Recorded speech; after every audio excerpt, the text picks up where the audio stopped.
right, friends, I'm back. आप अगर लिखते हैं चैट विंडो पे तो मुझे पता लग जाएगा सब आ गए हैं.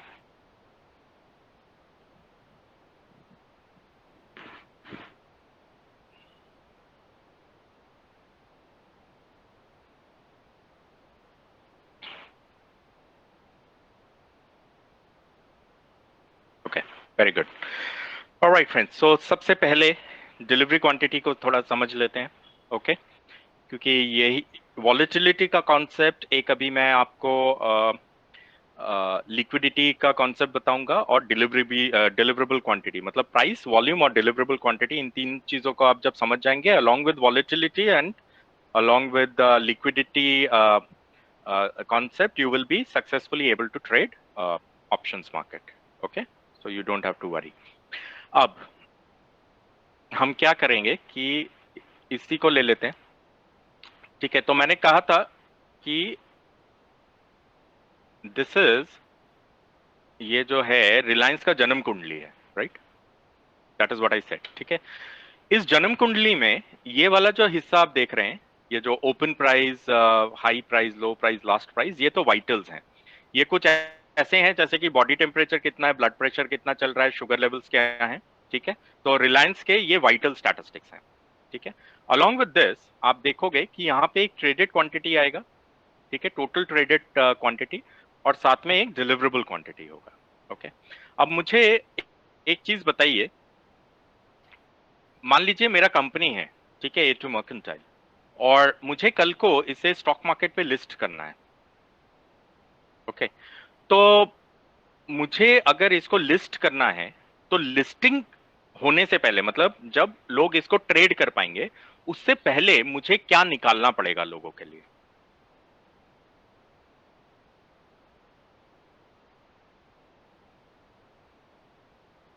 ये किस तरह से मार्केट में आएगा A2 मर्केंटाइल फॉर ट्रेडिंग? मुझे क्या करना पड़ेगा? सबसे पहली चीज, very good, excellent, IPO, initial public offer करना पड़ेगा, राइट?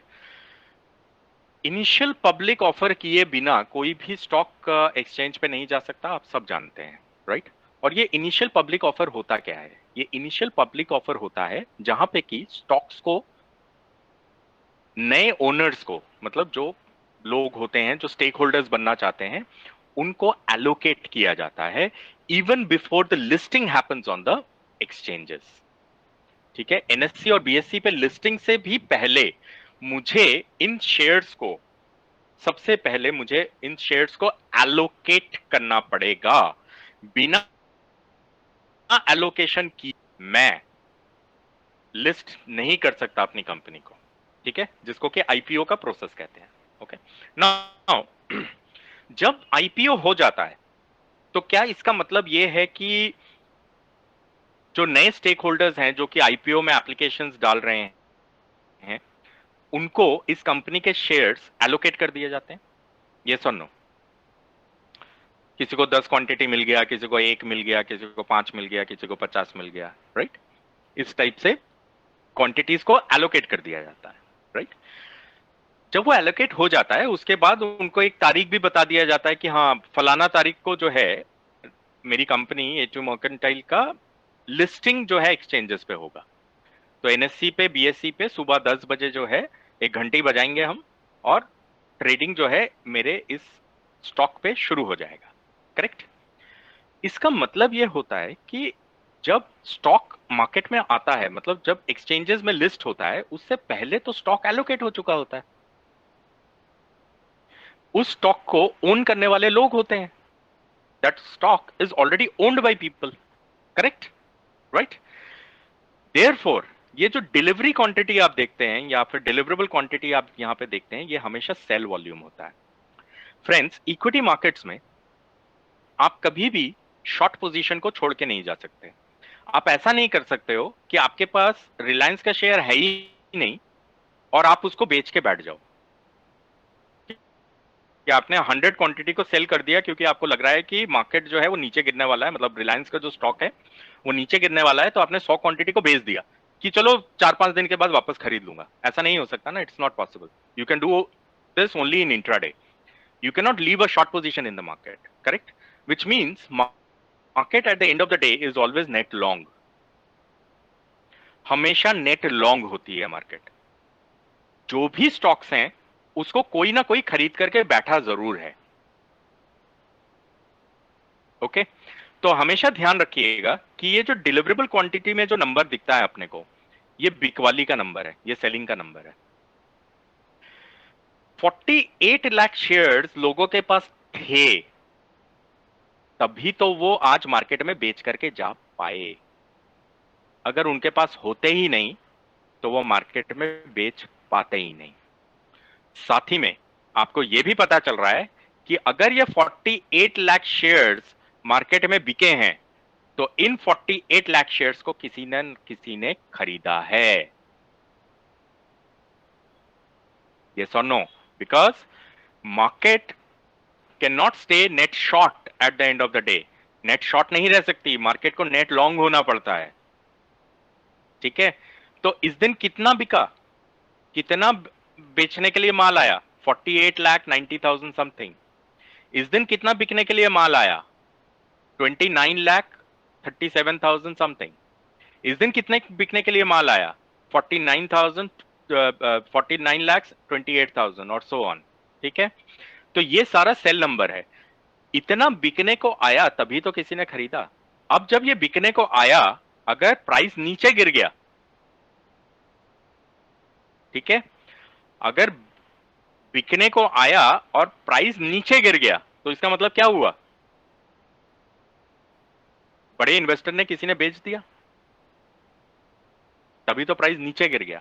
क्योंकि उसको खरीदते खरीदते लोगों को बहुत नीचे तक जाना पड़ा, तब जाकर के टोटल नेट बाइंग हो पाई। ठीक है, उसी तरह से अगर किसी दिन पे बहुत ज्यादा सेलिंग होती है और प्राइस बहुत ज्यादा ऊपर चला जाता है तो इसका मतलब क्या हुआ? क्योंकि प्राइस इतना ऊपर चला गया था, इस वजह से लोगों ने बेच दिया। उनको लगा कि आज सही दिन है, इसको बेचो, अपना प्रॉफिट बुक कर लो। अब वो उसके अगले दिन ऊपर जाएगा या नहीं उसकी कोई गारंटी नहीं है। ठीक है, तो हमेशा ध्यान रखिएगा कि जब यहां पे जो भी वॉल्यूम आपको दिखता है वो सेलिंग का वॉल्यूम होता है। अब देखिए, यहां पे मैंने एक जगह पे आपको कहा था कि यहां पे बहुत ज्यादा सेलिंग हुआ है, राइट? ये देखिए, यहां पे ब्रेकआउट हुआ है, 22 लाख से 63 लाख हो गया शेयर का, सॉरी, जो सेलिंग है। और इसके साथ हुआ क्या? प्राइस ऊपर गया है, यही बोला था।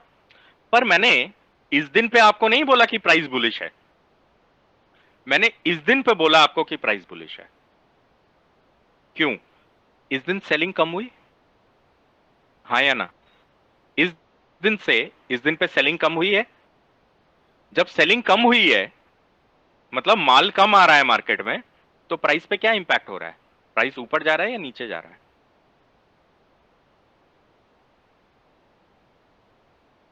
प्राइस ऊपर जा रहा है। इसका मतलब क्या है? जैसे ही बिकवाली कम होती है प्राइस ऊपर जाने लगता है, मतलब डिमांड है। ठीक है, इसी तरह से जब मैंने यहां पे भी आपको समझाया था कि देखिए यहां पे क्या हुआ, जब ब्रेकआउट हुआ तो ये प्राइस था 964, पर मैंने डिसीजन को कब लिया? यहां पे कि भाई प्राइस ऊपर जा रहा है, आज सेलिंग कम हुई है कल के मुकाबले, हाँ या ना? यहाँ पे 50 लाख की सेलिंग थी, 50 लाख, और यहाँ पे 43 लाख। करेक्ट? सेलिंग कम हुआ है, प्राइस किस तरफ गया है?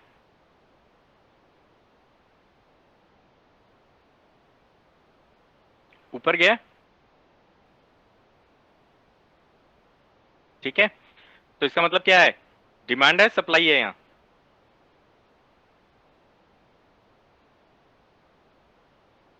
डिमांड आ रही है, राइट?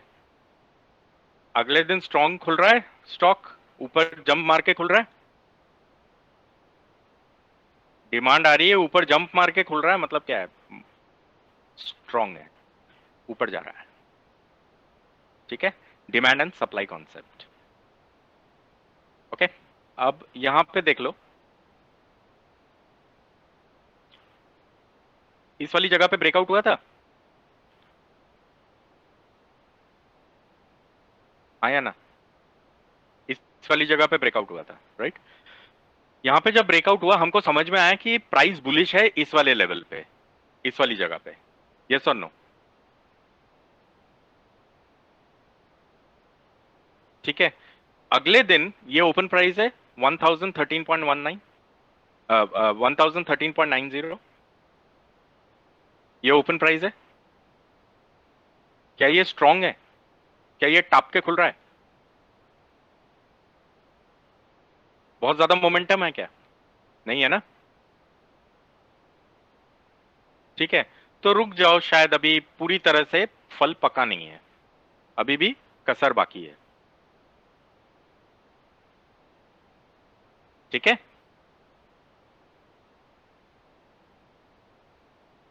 फल पका नहीं है।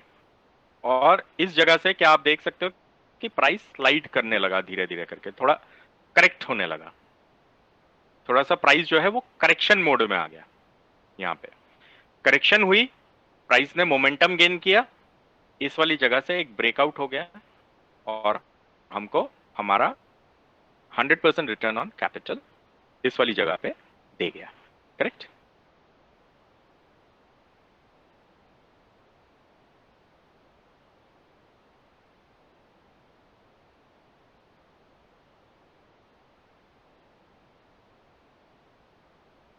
Very good.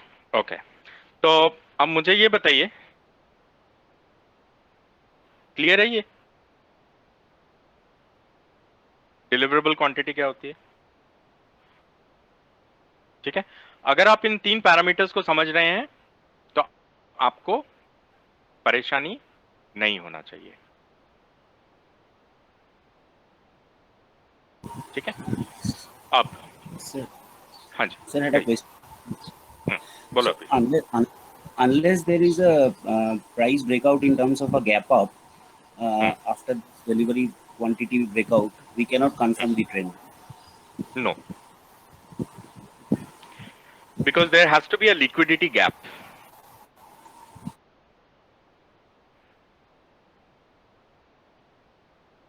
That is the method by which the stock tells you that the price wants to go up.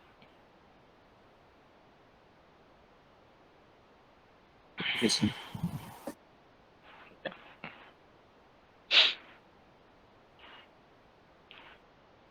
So these are the parameters. Now, did I explain you this कि ऐसा होता है?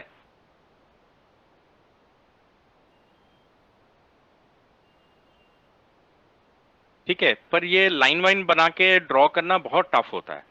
ठीक है, और वो हम सबको समझ में भी नहीं आता है।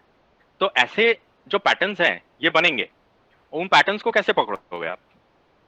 उन पैटर्न्स को पकड़ने का जो तरीका होता है वो होता है, कहीं से भी शुरू कर देंगे। ठीक है, चलो स्टॉक बदल देते हैं, कुछ और बताओ, कोई और नाम बताओ।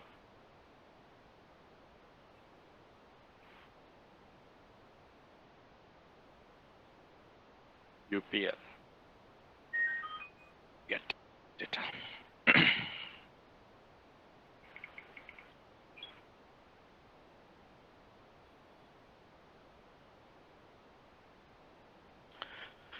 ऑलराइट, तो ये यूपीएल का जन्म कुंडली, दिस इज यूपीएल जन्म कुंडली। Okay, now I will read the quantity. ठीक है, यहाँ पे एक क्वांटिटी वॉल्यूम बढ़ा है,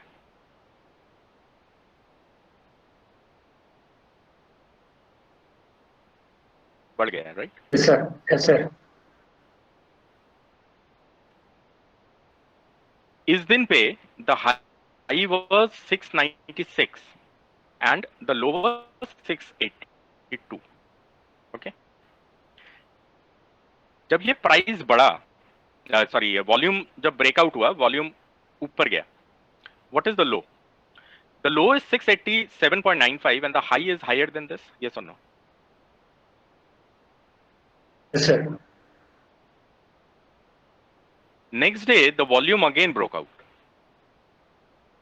On this day, do you see the high price is higher and the low price is also higher?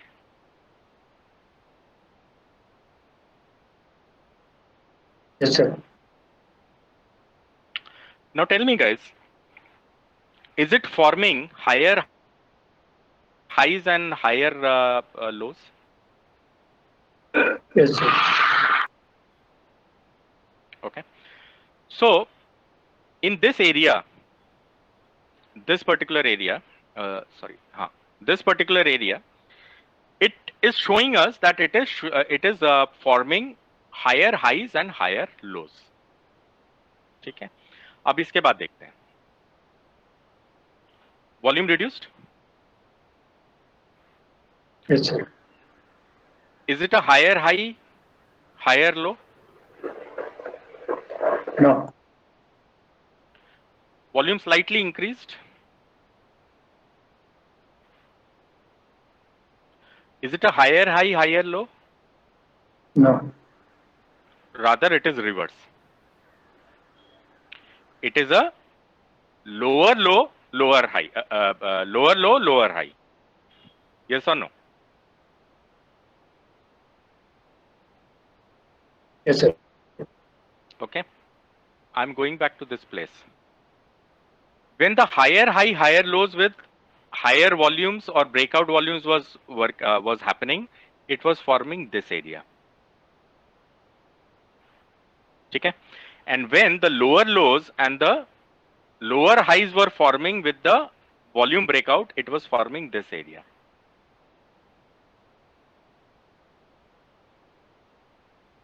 Okay.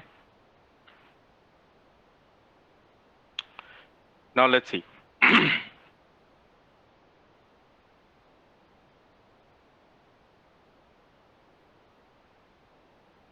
It's the volume started to increase from here, right? From this to this to this to this, then to this, and then it stopped, right? Yes. So it started from this place and it was increasing. We saw that it was forming higher highs, higher lows. Now what was the low? 680.70. 680.70.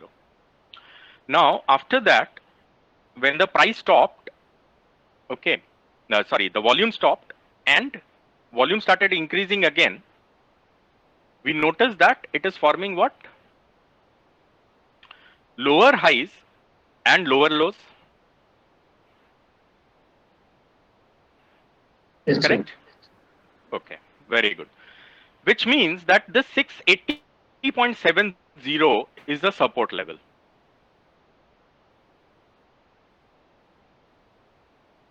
Okay, when the price is going up, it is forming higher highs, higher lows.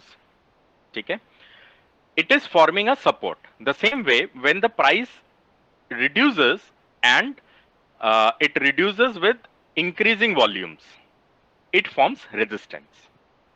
Okay. Now, what is the support? It is 680.70. Okay. Now, let's see. 680.70 is our benchmark. Okay. When the price was increasing, it formed 680.70 at the support, and when the price, when the volume stopped here, increased here, the high price was here and the low price is where? 687.70. So it is still above the support level, correct? Yes, sir. Okay. Now it is still above the support level. Now let's see the volume reduced and here the volume has increased. And here the volume is again increased. Now when the volume is increasing here, is it forming a higher high, higher low or a lower high, lower low?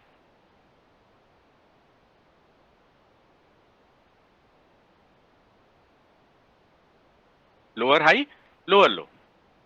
Next day volume again increased, lower high, lower low. Okay. This day the volume increased a lot and it formed a higher high and a higher low. See this place. Yes or no? Now, do you see while it was in a downtrend,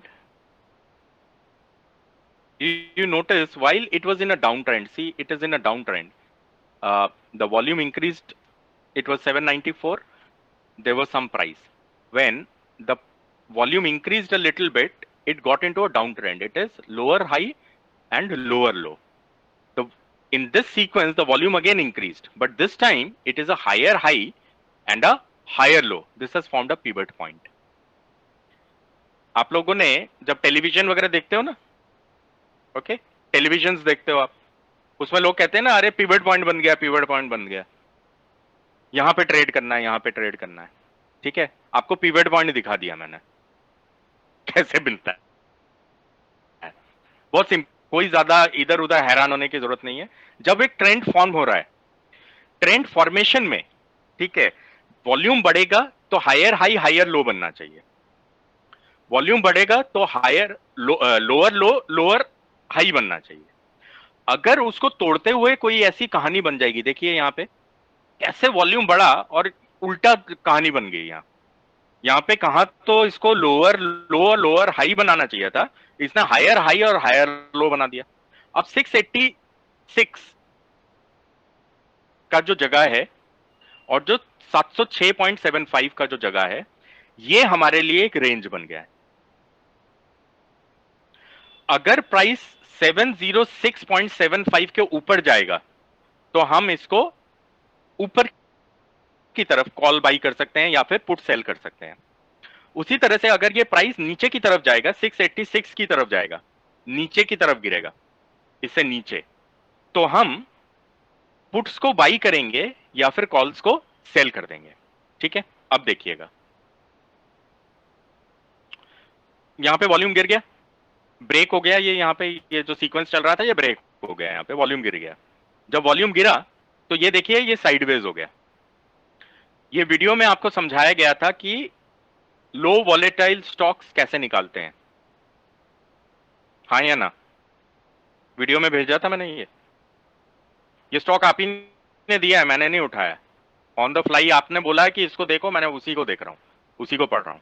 ठीक है, ये अटक गया, चिपक गया है बीच में. देखो इसका हाई ऊपर है और इसका लो, ये देखो हाई जो है वो नीचे है, 706.75 से नीचे है ना, और इसका जो लो है वो 686 के ऊपर है. एक परफेक्ट एरिया बन गया है लो वॉलेटाइल स्टॉक का. वॉलेटिलिटी गिरी है, मतलब वॉलेटिलिटी गिरने का मतलब क्या होता है?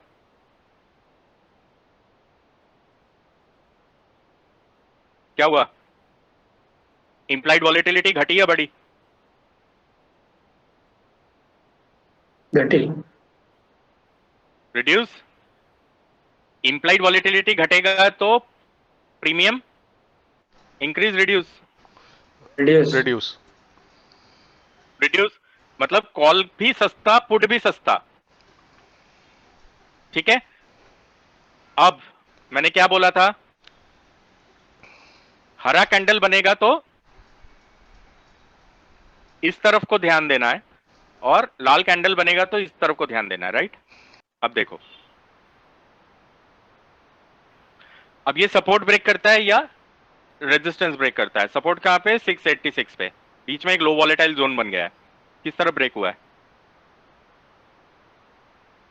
लो पे. नीचे की तरफ. ठीक है, नीचे की साइड पे ब्रेक हुआ है.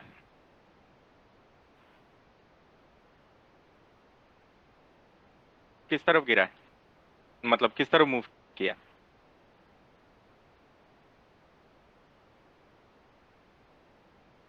नीचे की तरफ. अब अगर यहां पे आप कॉल्स पुट्स को बाई भी कर लेते हो, ठीक है, मान लो कि आपने पुट्स को बाई कर दिया, यहाँ पे 100% रिटर्न दिख रहा है आपको, कोई इतना मुश्किल काम नहीं है.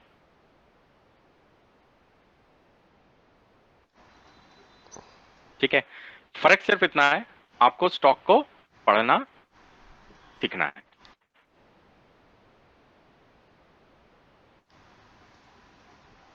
ओके, अब इसको थोड़ा सा और क्लियरली डिपिक्ट करने की कोशिश करते हैं हम लोग। ओके, अब मुझे ये बताओ, इसके बाद ये स्टॉक डाउन ट्रेंड में चला गया, दिख रहा है ना ये यहां से,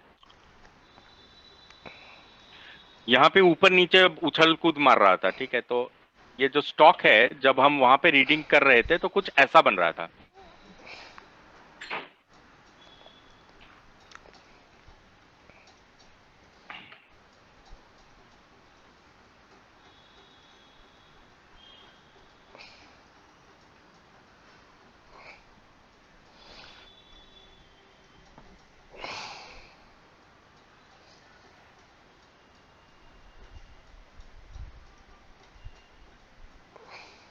मानते हो, कुछ इस तरह का पैटर्न बना रहा था।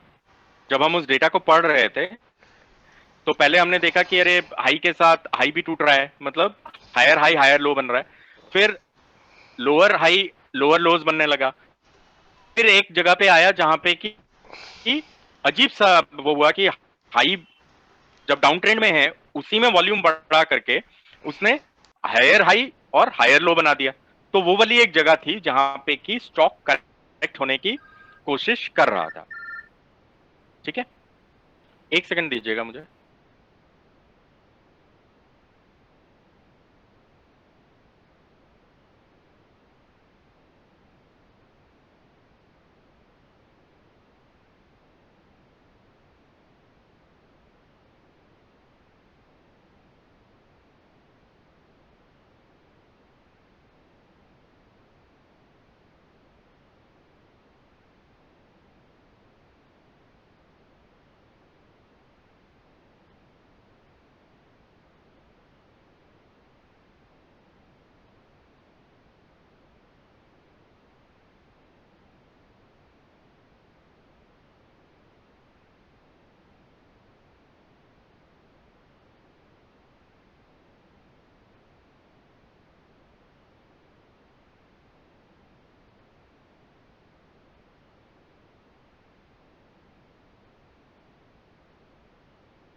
Apologies guys,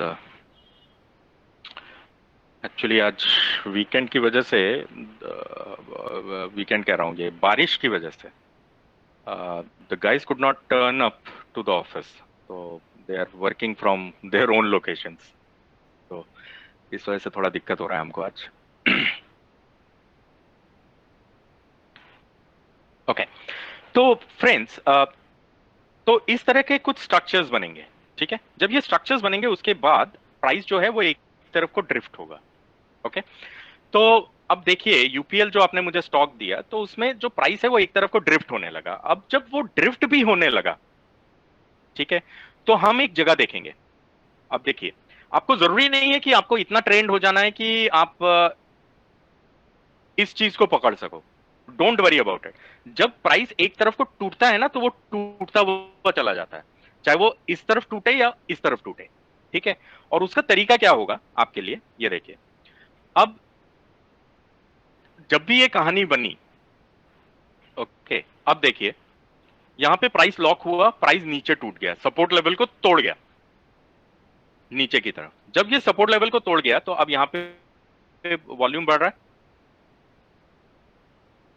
higher sorry lower low, lower highs बना रहा है, लोअर हाइज लोअर लोज।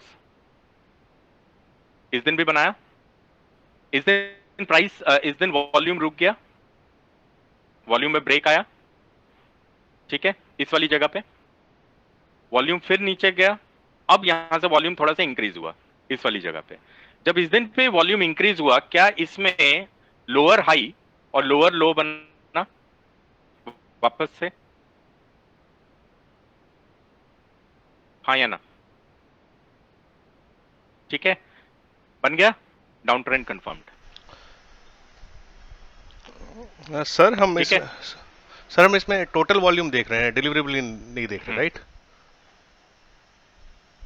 नहीं नहीं नहीं, इसमें मैं टोटल वॉल्यूम दिखा रहा हूं अभी। ठीक है, ठीक है। हाँ, ये मैं सिखा रहा हूं इस चीज को करने के लिए। ये देखो, ये मैंने अभी ज्ञान बांटा था ना थोड़ा, कि ये कैसे पता लगेगा, क्योंकि ड्राइंग बना के तो बहुत मुश्किल होता है, ठीक है। पर अगर आपको रियली देखना है कि स्टॉक अप ट्रेंड में जा रहा है या डाउन ट्रेंड में जा रहा है, ठीक है, तो उसको देखने का जो तरीका है वो ये वाला है। आप ऐसे करके कर सकते हो, कोई दिक्कत नहीं होगा आपको।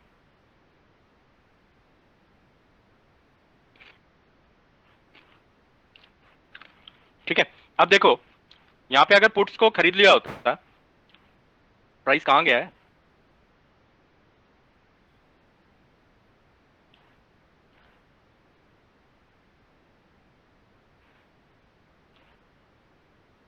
ठीक है, मानते हैं? अब डिलीवरी वॉल्यूम भी देख लेते हैं। यहां पे कुछ दिख रहा है, डबल डबल सा हुआ है कहानी। प्राइस कहां पे है? सॉरी, यहां पे हुआ है ना, हाँ। प्राइस ऊपर गया नीचे गया,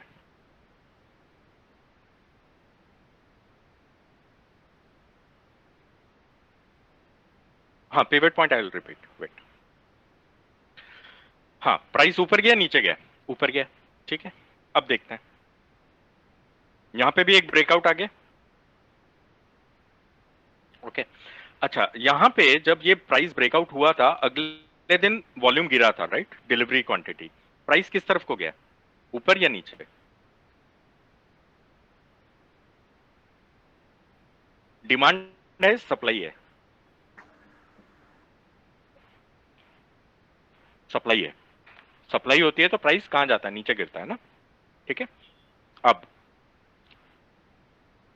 इस दिन पे ब्रेकआउट हुआ है,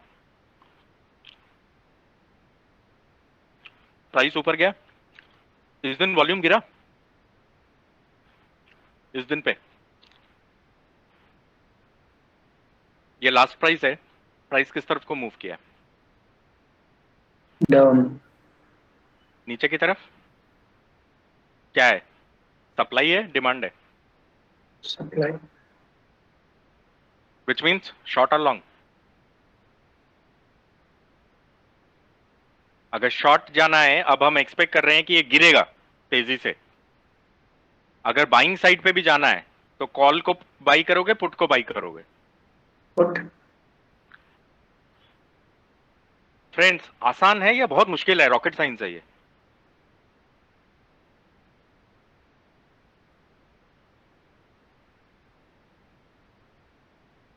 ठीक है, तोप तो नहीं चलाना है ना इसमें। ओके, तोप नहीं चलाना है अपने को, राइट? अपने को ट्रेड करना है, अपने को सिंप्लीफाई करना है चीजों को। हमको उस तरीके से काम करना है जो तरीका प्रोफेशनल ट्रेडर्स इस्तेमाल करते हैं। ठीक है, अब सारे प्रोफेशनल ट्रेडर्स जो होते हैं वो तो इंडियन इंस्टीट्यूट ऑफ स्टैटिस्टिक्स में जाकर पढ़ाई नहीं किए होंगे या ऑक्सफोर्ड में जाकर के पढ़ाई नहीं किए होंगे।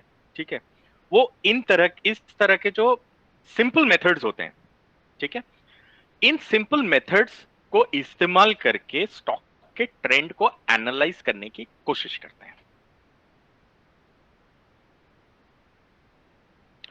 नहीं, इसमें मिनिमम 2 टाइम्स का ब्रेकआउट होना चाहिए, मिनिमम, कम से कम। ठीक है, क्योंकि छोटा मोटा ब्रेकआउट तो होता रहेगा। अब देखो यहाँ पे 4,46,000 है, यहाँ पे 4,72,000 है, वो थोड़ा सा डिस्क्रिपेंसी ऊपर नीचे तो होगा, बट जिस दिन कुछ डबल, दुगना, तिगना, चौगना टाइप का हो रहा है, वो दिन तो मतलब फिर कमाल ही होंगे ना। ठीक है, और जितना बड़ा ब्रेकआउट उतना बढ़िया, मतलब ट्रेंडिंग।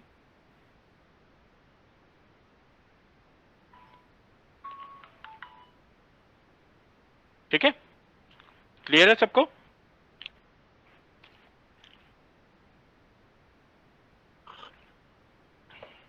तो गाइस, डर तो नहीं लग रहा? अब ऑप्शंस, बाइंग, सेलिंग, क्या करें, कैसे करें?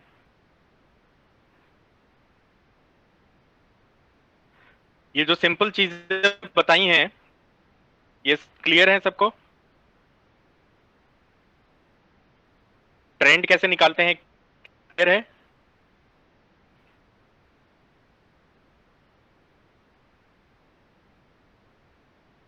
ठीक है,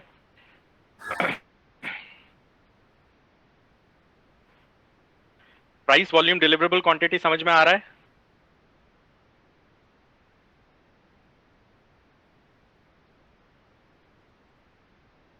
यस सर। ठीक है, वेरी गुड। अब मैं आपको बताऊंगा, ठीक है, ये तो हो गई ओवरऑल बातें, ये हर स्टॉक पे एप्लीकेबल होगी, राइट? जब भी किसी भी स्टॉक को आप उठाओगे और उसको ट्रेड करना चाहोगे,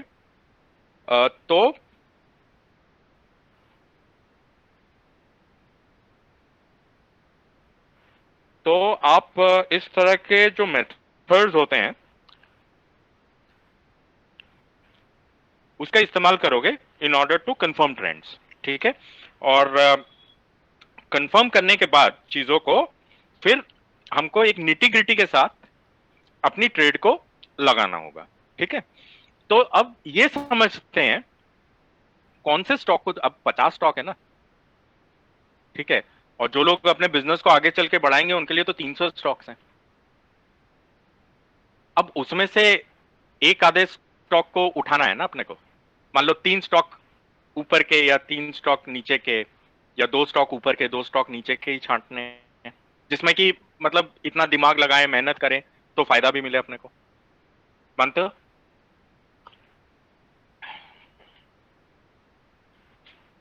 ठीक है, तो वो स्टॉक कैसे ढूंढे? ठीक है, वो स्टॉक के लिए अपने को थोड़ा सा हल्का सा एक फंडामेंटल एनालिसिस करना होगा। ठीक है, उससे अपने को यह पता चल जाएगा कि अब मुझे रिलायंस पे फोकस करना है, या मुझे यूपीएल पे फोकस करना है, या मुझे टाटा स्टील पे फोकस करना है, या मुझे किसी और स्टॉक पे फोकस करना है। ठीक है, उसका एक बहुत सिंपल सा मेथड है, वो अभी मैं आपको बता दूंगा। ठीक है, उससे क्या होगा कि आपको यह पता लग जाएगा कि कौन से दिन से आपको किस स्टॉक को मॉनिटर करना शुरू करना है। ठीक है, और हफड़ा तफड़ी नहीं करना है, हवाई घोड़े पे सवार नहीं होना है कि भाई आज अगर ब्रेकआउट दिख गया है तो बस किसी तरह घुस जाऊं ट्रेड के अंदर। नहीं, ऐसा नहीं करना है। स्टॉक आपको खुद बताएगा कि किस दिन पे आपको एंट्री लेनी है। ठीक है, ने का एक दिन होगा, ओके, तो वो उस दिन पे आपको एंटर करना है। ठीक है, वो मैं आपको समझा दूंगा आज ही के इसमें ट्रेनिंग में कि वो दिन कैसे पता चलता है। ठीक है, पर सबसे पहले स्टॉक को, कौन से स्टॉक को पढ़ना है, वो स्टॉक को मैं कैसे ढूंढूं, वो भी इंपॉर्टेंट है, राइट? वो पता करना भी इंपॉर्टेंट है, नहीं तो 50 के 50 को पढ़ोगे तो पढ़ते पढ़ते में ही सफेद हो जाएंगे। ठीक है, तो कौन से 4 को उठाऊं और पढ़ूं, वो कैसा तरीका है, कौन सा तरीका है, क्या मेथड है, वो मैं अभी आपको बता दूंगा। ठीक है, किसी को मुश्किल लग रहा है, किसी को परेशानी हो रही है, कोई दिक्कत हो रही है, समझ में नहीं आ रहा है, बहुत हैवी कंटेंट है, बहुत मुश्किल है समझना, कुछ ऐसा तो नहीं हो रहा है? अगर हो रहा है तो बता दो भाई। ठीक है, pivot point I will explain Uday, okay, later. Okay, sir. Okay, very good, बहुत बढ़िया। Guys, what I will do now is we will have to refresh the session, क्योंकि मुझे वीडियो रिकॉर्डिंग को यहाँ पे काटना है। ठीक है, इससे बड़ा वीडियो दिक्कत हो जाएगी हमको एनकोड करने में। ठीक है, तो अभी मैं क्या करूंगा, हम लोग एक 15 मिनट्स का ब्रेक लेंगे, 12:15 या 12:20 पे स्टार्ट करेंगे। ठीक है, और इस बारी मैं लॉग आउट करूंगा और लॉग आउट करके लॉग इन करूंगा, जिससे कि ये वीडियो रिकॉर्डिंग जो है वो इस जगह पे कट जाए, क्योंकि ऑलमोस्ट 3 घंटे की रिकॉर्डिंग हो चुकी है। ठीक है, Okay, sir. Bye. Okay, so you guys will have to log in back. हाँ, ये स्ट्राइक प्राइस वगैरह सब बताऊंगा, अब उसी तरफ मूव करेंगे। तो you will all have to log out and log in, okay? I am shutting down and starting it back, so Okay. around 12:20. Thanks, bye bye. Okay. Bye.